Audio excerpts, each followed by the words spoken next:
That our really important thing is that unique technical expertise. As I mentioned, we have both Solidity developers and Rust developers, and we are willing to bridge the chains no one else is thinking about bridging just yet.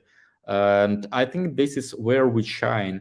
This is where our competitive advantage is, and this is what we will be focusing in future, bridging those chains that are really hard to bridge together. And that means that we will be building those unique integrations like no one else on the market. So for example, I'm thinking maybe we can bridge Ripple.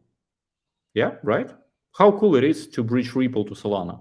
Do you think any other bridge is thinking about that?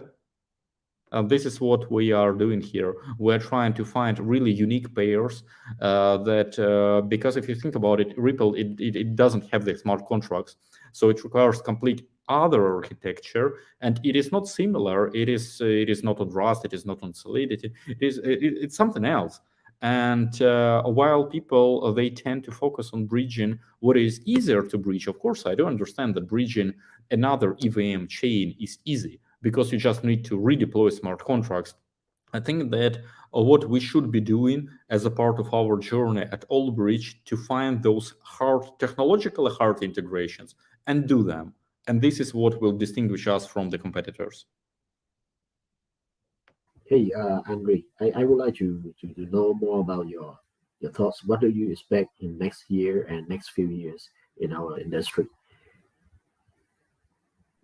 Uh, Generally speaking, I do expect that, first of all, bridges would be more commonly used, but without the direct integration of the users with the UI of the bridges. So bridges will become this underground layer.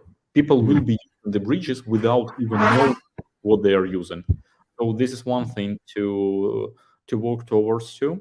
Other than that, I do identify an issue that today there are so many wrapped assets being breached by different bridges, and those wrapped assets, while they should have be the same asset in the end of the day, they are different assets if you think about them from the smart contracts perspective, because Ether being breached, I don't know, USDC on Ethereum being breached by Wormhole and being breached by Allbridge, it is two different USDCs.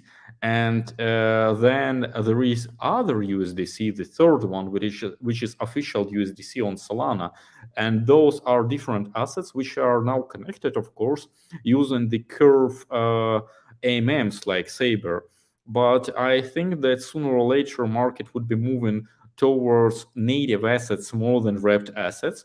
It will mean that there should be liquidity providers coming into the market that will be interested in sharing the liquidity on different chains. So it would be the same asset, but on different chains that will solve the wrap token issue. And other thing is, it's cross-chain swaps.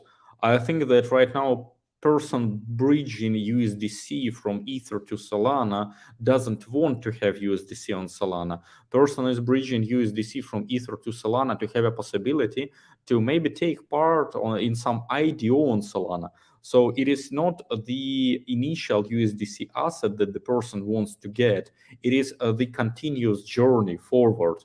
And I think that those swaps, those interchain possibilities where users will be able to just click a button and get the asset they want on the destination chain is something of the near future for all of us. And by near future, I'm saying that probably it will take 1 or 2 years for what I'm describing right now.